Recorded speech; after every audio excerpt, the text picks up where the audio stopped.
할렐루야. 오늘 또 주님께서 잘해 주십니다. 오늘 함께 묵상할 말씀 시편 37편 1절부터 22절까지 말씀입니다. 제가 한번 읽겠습니다. 악을 행하는 자들 때문에 불평하지 말며 불의를 행하는 자들을 시기하지 말지어다.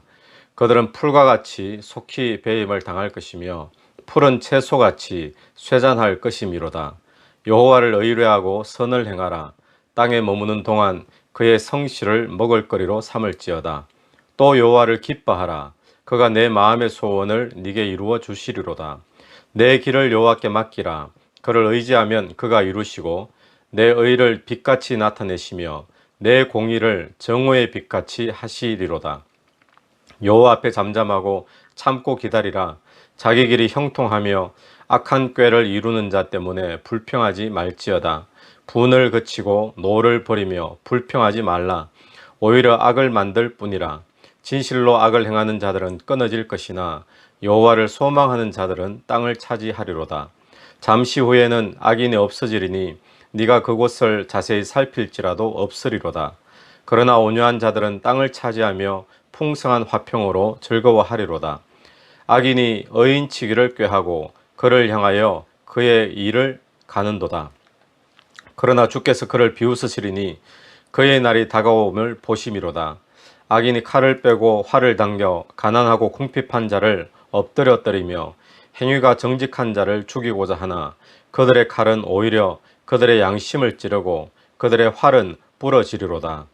의인의 적은 소유가 악인의 풍부함보다 낫도다. 악인의 팔은 부러지나 의인은 여호와께서 붙드시는도다.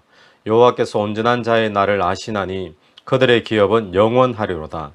그들은 환난 때에 부끄러움을 당하지 아니하며 기근의 날에도 풍족할 것이나 악인들은 멸망하고 여호와의 원수들은 어린 양의 기름같이 타서 연기가 되어 없어지리로다. 악인은 꾸고 갚지 아니하나 의인은 은혜를 베풀고 주는도다. 주의 복을 받는 자들은 땅을 차지하고 주의 저주를 받은 자들은 끊어지리로다. 아멘. 오늘 이 시편의 전체적인 주제는 악인들 때문에 우리가 그것 때문에 흥분하고 또 화를 내거나 또 불평하거나 이렇게 하지 말라라는 것이 오늘 시편 전체의 주제입니다. 오늘 시편을 제가 다시 한번 조금 이렇게 구성을 약간 다르게 해서 저희들이 좀 이해하기 쉽도록 한번 해보면 1절과 7절에서 이런 이야기를 합니다. 악을 행하는 자들 때문에 불평하지 말며 불의를 행하는 자들을 시기하지 말지어다. 7절 하반절을 보면 자기 길이 형통하며 악한 꾀를 이루는 자 때문에 불평하지 말지어다. 여러분, 이런 말씀이 어떤 말씀일까요? 악을 행하는 자들 때문에 불평하지 말고 불의를 행하는 자들 때문에 시기하지 말고 또 자기를 형통하고 악한 꾀를 이루는 자 때문에 불평하지 말고, 마치 이런 것이 아닌가 생각을 해봅니다. 저렇게 악하게 사는 사람들을 왜 그냥 놔두는가 우리가 이해가 되지 않을 때가 있죠. 그래서 마음에 불평이 생길 때가 있습니다. 또 저렇게 죄를 지으면서 사는데도 불구하고 일이 잘 풀립니다. 형통합니다. 또 죄를 짓고 사는데도, 불의를 행하며 사는데도 건강하게 살고 또 자녀들이 대학에도 잘 들어가고 뭐 이런 식의 있죠. 이런 모습을 보면 우리는 하나님을 믿으면서도 또 마음 한편으로는 부럽기도 하고 또 시기가 나기도 하고 또 그에 비해서 우리 모습을 보니까 초라하게 보이기도 하고, 그래서 열등감도 가지고 위축되기도 하고 이런 모습들을 우리가 경험하게 되어지죠. 그런데 그런 악한 자들이 형통하는 것, 또 악한 자들의 행위들, 이런 것들을 보면서 내가 불평하거나 또 원망하거나 뭐 시기하거나 이럴 필요가 전혀 없다라는 것이 오늘 시편의 말씀입니다. 왜 그럴까요? 2절 말씀을 보면 그들은 풀의 꽃과 같이 속히 배임을 당할 것이며 푸른 채소같이 쇠잔할 것이미로다. 9절 말씀도 보십시오. 진실로 악을 행하는 자들은 끊어질 것이나, 10절 잠시 후에 악인은 없어지리니 네가 그곳을 자세히 살필지라도 없으리로다. 왜 우리가 악인의 형통을 부러워하지 말아야 되는가? 또 악인 때문에 우리가 뭐 분을 내고 왜 하지 말아야 되는가 하면 중요한 이유는 악인이 잠시 잘 되는 것처럼 보일지라도 형통한 것처럼 보일지라도 결국에는 그들은 시들어져 버리고 또 끊어져 버리고 없어지게 될 존재들이기 때문에 우리 악인들의 어떤 형통, 악인들의 모습 보고 시험 들거나 우리가 분을 내거나 그렇게 할 필요가 없다라는 것이죠. 그래서 8절 말씀을 보면 분을 그치고 노를 버리며 불평하지 말라. 오히려 악을 만들 뿐이라.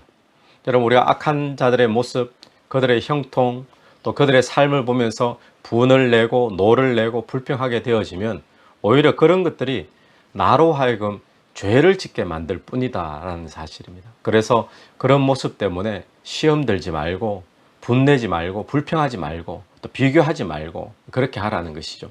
자, 그러면 악인에 대해서 그렇게 시험 드는 것 대신에 우리가 무엇을 하면 좋을까요? 거기에 대해서 오늘 시인이 소개하는 것이 3절부터 7절까지의 말씀입니다. 3절에 보면 여호와를 의뢰하고 선을 행하라. 4절 또 여호와를 기뻐하라. 5절 내 길을 여호와께 맡기라. 7절 여호와 앞에 잠잠하고 참고 기다리라. 그런 악인의 모습을 보고 막 속이 부글부글 거릴 때 있잖아요. 불평이 되어지고 그럴 때에 그렇게 하지 말고 거기에 시간 보내지 말고 거기에 초점 맞추지 말고 그것 대신에 우리가 해야 될 것이 있는데 그것이 무엇인가 하면 여호와를 의뢰하고 선을 행하는 것, 또 여호와를 기뻐하는 것, 여호와께 내 길을 맡기는 것, 여호와 앞에 잠잠하고 참고 기다리라 라고 이야기를 하고 있습니다. 오늘 3절부터 7절까지 우리 같이 한번 더 보겠습니다. 제가 3절부터 한번 읽겠습니다. 여호와를 의뢰하고 선을 행하라. 땅에 머무는 동안 그의 성실을 먹을거리로 삼을지어다. 4절 또 여호와를 기뻐하라. 그가 내 마음의 소원을 네게 이루어 주시리로다. 5절 내 길을 여호와께 맡기라. 그를 의지하면 그가 이루시고 내 의를 빛같이 나타내시며 네 공의를 정오의 빛같이 하시리로다. 7절 여호와 앞에 잠잠하고 참고 기다리라. 자기 길이 형통하며 악한 꾀를 이루는 자 때문에 불평하지 말지어다. 여러분, 오늘 이 말씀을 요약하면 어떤 말씀인가 하면 악인이 뭐 이렇게 하든지 저렇게 하든지 또 악인이 형통하든 뭐 불통하든 그런 것 때문에 우리의 신앙이나 마음이 초점이 빼앗기지 말라라는 것입니다. 그럼 시험이라는 것이 어떤 의미일까요? 시험이라고 하는 것은 우리에게 뭐 고통을 주기 때문에 시험이고 고난을 주기 때문에 시험이고 그런 것도 시험이지만 정말 중요한 시험은 우리로 하여금 가장 중요한 것, 가장 핵심적인 것, 가장 본질적인 것을 못 붙잡도록 만드는 것이 참 의미 있는 중요한 시험이 되어버리는 거죠. 사단은 오늘 또 우리에게 시험을 자꾸 줍니다. 그래서 우리로 하여금 우리의 인생에 가장 중요한 것을 놓치도록 또 본질을 놓치도록 그러면서 엉뚱한 것 붙잡고 그것 때문에 시간 끌게 만들고 인생을 허비하게 만들고 넘어지게 만드는 것이 사단의 중요한 시험이 되는 거죠. 오늘 우리가 주변 사람들 때문에 또 주변의 악한 자들 때문에 우리가 시험 들고 힘들어 할 때가 참 많이 있습니다. 우리가 신앙생활을 하면서 시험 들어서 넘어지는 대부분의 것들을 보면 다른 사람의 죄를 다루다가 딴 사람의 죄 때문에 그 사람의 죄를 비판하다가 또 그 사람의 죄에 대해서 내가 흥분하다가 그러다가 오히려 내가 다치는 거예요. 내가 넘어지고 시험에 들어버리는 경우들이 많이 있죠. 이런 식입니다. 가령 어떻게 저런 죄를 지을 수가 있는가 막 흥분하고 비판하고 또 어떻게 저런 악인들은 이런 상황에도 잘 될 수가 있는가 거기에 대해서 또 흥분하고 이러다 보면 결국 내 신앙이 내 영혼이 넘어지게 되어지는 경우들이 많이 있죠. 여러분, 오늘 우리가 초점 맞춰야 될 것은 무엇인가 하면 악인의 모습이 아닙니다. 악인이 형통하든 뭐 불통하든 건강하게 살든 병들어 있든 여기에 우리는 마음이 빼앗기지 말고 휘둘리지 말아야 된다는 것이죠. 그러면 오늘 우리가 초점을 맞춰야 될 것은 무엇이겠습니까?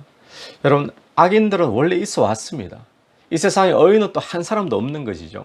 그러니까 악에다가 초점 맞추고 또 악한 것을 자꾸 다루고 이러면 거기에 길이 나올 것 같지만 절대로 거기에는 길이 나오지 않습니다.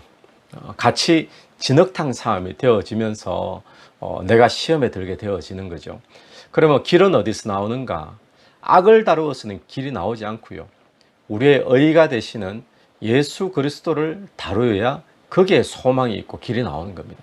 하나님께 초점 맞추고 하나님을 우리가 만지고 하나님을 다루어야지, 그럴 때 거기에 길이 나오는 것이죠.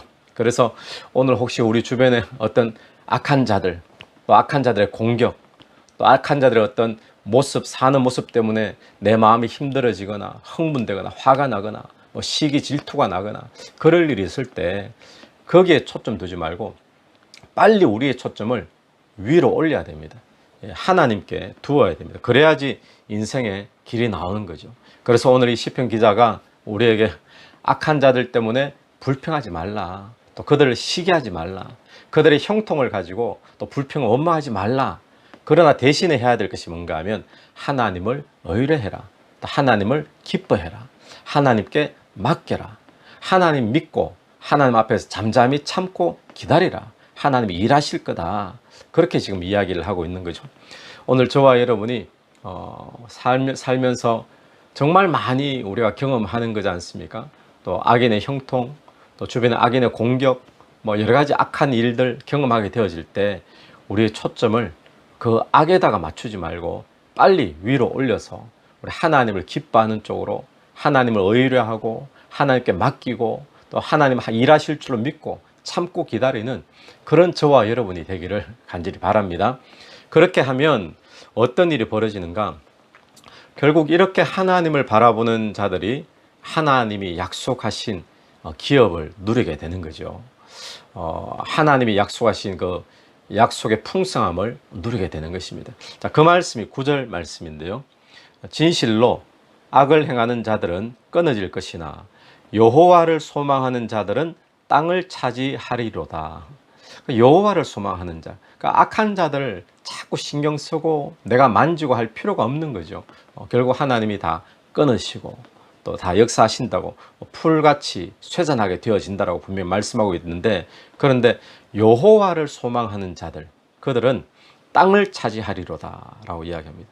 또 11절 말씀도 보면 그러나 온유한 자들은 땅을 차지하며, 여기도 땅을 차지한다 그러죠. 여호와를 소망하는 자 땅을 차지하고 온유한 자 땅을 차지하고 풍성한 화평으로 즐거워하리로다. 온유한 자는 어떤 자입니까?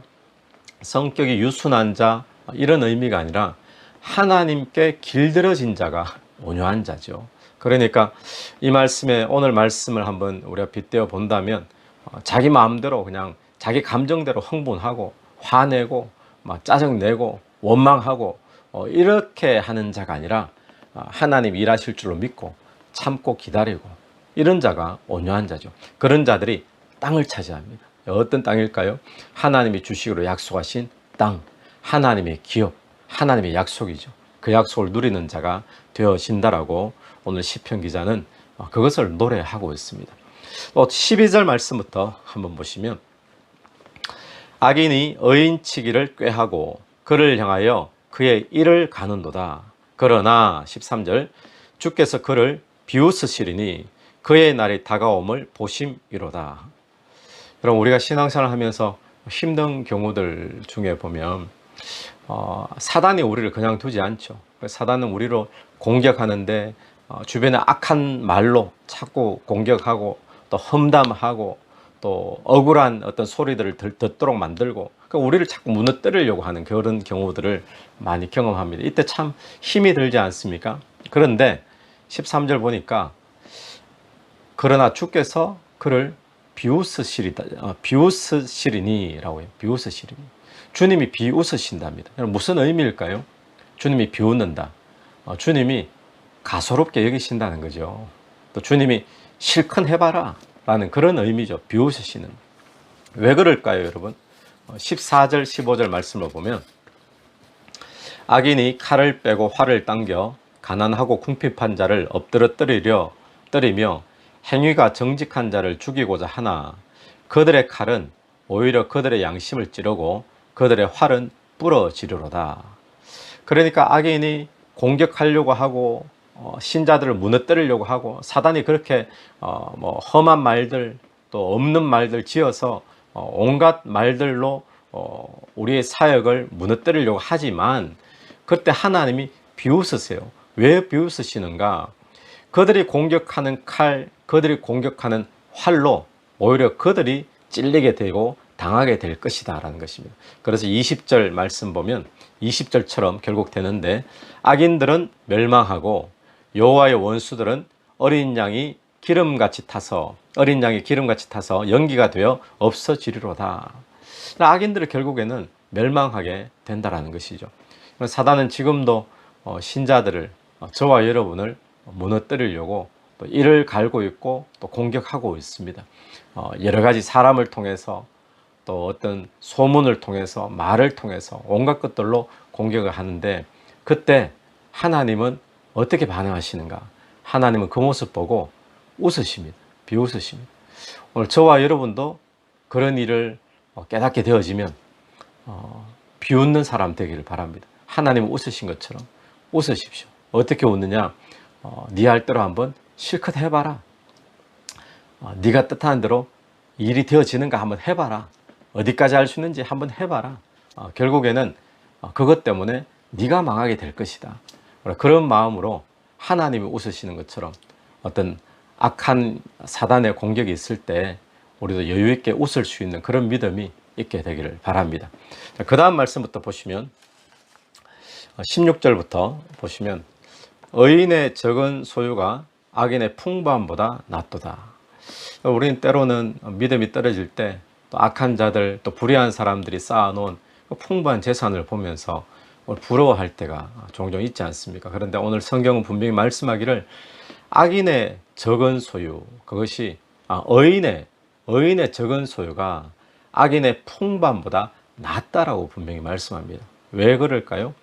그 다음 말씀을 보면 악인의 팔은 부러지나 의인은 여호와께서 붙드시는도다.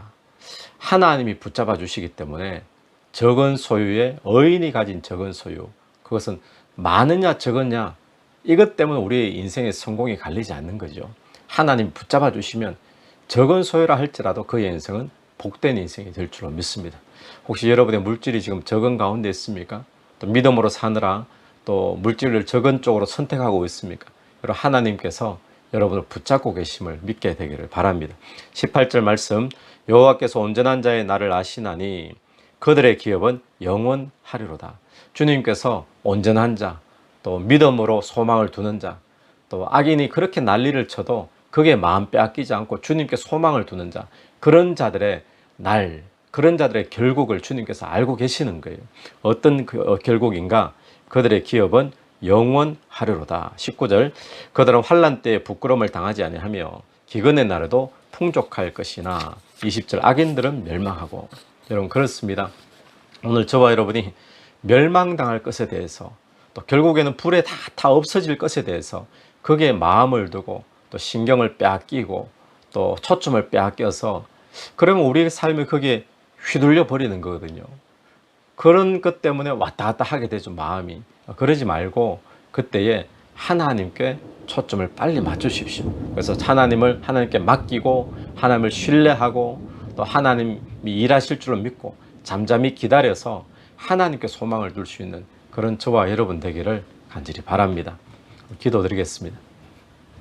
하나님 아버지 은혜를 감사합니다. 오늘 우리의 소망을 하나님께 두기를 간절히 원합니다. 세상의 악한 자, 또 악한 일 때문에 흥분하고 화내고 또 열내고 마음을 빼앗기지 않도록 주님 도와주옵소서. 주님을 바라보는 자, 주님께서 그 날을 아시고 또 주님께서 풍족함을 먹게 하실 줄로 믿습니다. 감사하며 예수님 이름으로 기도드립니다. 아멘. 오늘도 예수 이름으로 승리하시는 복된 하루가 되기를 간절히 바랍니다.